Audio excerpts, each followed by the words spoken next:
তাহলে আজকে এই 3.5 হাত কবরের মধ্যে আজকে আমি থাকতাম, আমার বাবা মা, আমার আত্মীয় স্বজন, আমার টাকা সম্পত্তি,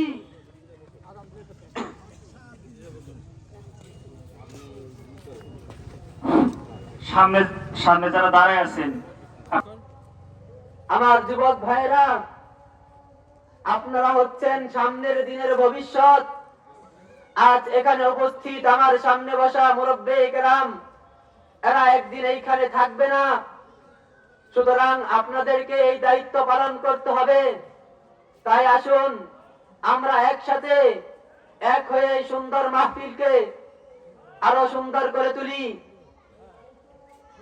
আমার আলোচনা যেখান থেকে আমি স্থগিত করেছিলাম সেইখান থেকে আবার শুরু করছি।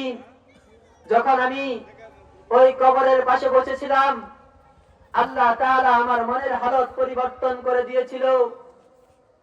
সারাক্ষণ ভাবতেছিলাম, হাই যদি আফসোস এই লাশের পরিবর্তে আমি থাকতাম, তাহলে আজ আমার কি অবস্থা হতো। কোথায় থাকতো আমার বাবা মা, কোথায় থাকতো আমার আত্মীয় স্বজন, কোথায় থাকতো আমার বন্ধু বান্ধব।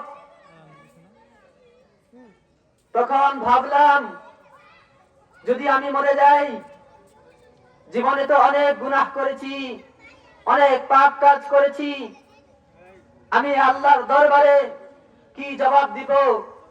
আল্লাহর কসম, থাকলাম তখন থেকে আমি শুধু আকাশের দিকে তাকিয়ে বলতাম যে আমার তো একদিন মৃত্যুবরণ করতে হবে। আমি সঠিক পথ চাই, আমি সঠিক পথের সন্ধান চাই। আমি একটা চাকরি করতাম, অচিরে আমার চাকরি চলে যায়। তখন আমি মসজিদের এক কাজে কিছুদিনের জন্য যাই।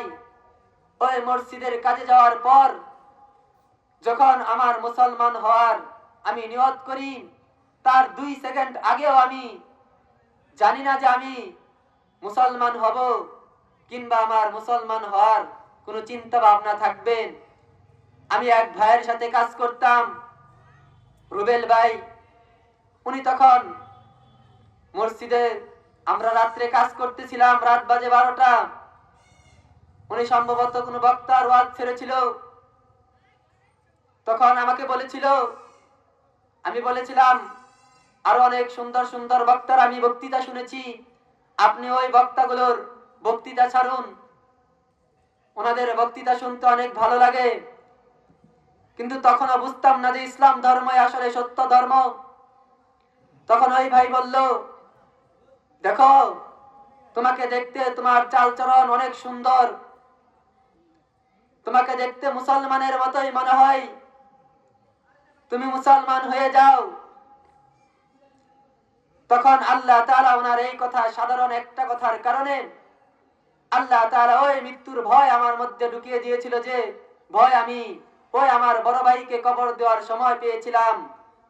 তখন আমার মনে হলো, আমি ওই ব্যক্তিকে বলেছি, যদি ইসলাম ধর্ম সত্য হয় তাহলে আমি ইসলাম গ্রহণ করব। তখন পাশে এক মাদ্রাসা ছিল, ওই মাদ্রাসায় গেলাম। যাওয়ার পর হুজুরকে শুধু এতটুকুই জিজ্ঞাসা করেছি, ইসলাম ধর্ম কি প্রকৃতপক্ষেই সত্য? তখন উনি আমাকে বলল, হ্যাঁ, ইসলাম ধর্মই প্রকৃতপক্ষে সত্য, যে ধর্ম পারে তোমাকে জাহান্নামের দ্বার প্রান্ত থেকে জান্নাতে পৌঁছে দিতে। তখন আমি ওনাকে একটা প্রশ্ন করেছিলাম, আল্লাহ, আমি কিছুদিন ভাবি, তারপরে আমি ভেবে চিন্তে দেখবো ইসলাম গ্রহণ করবো কিনা।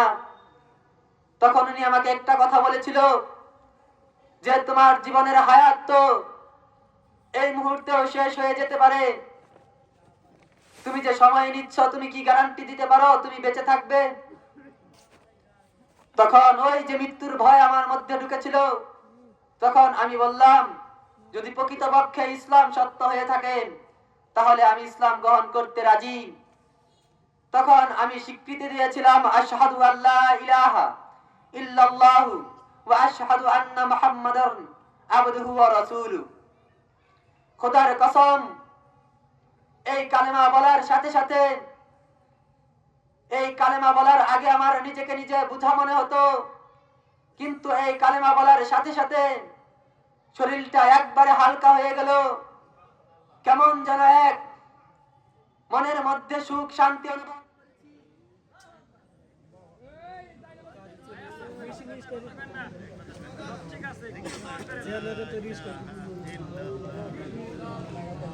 জেনারেটর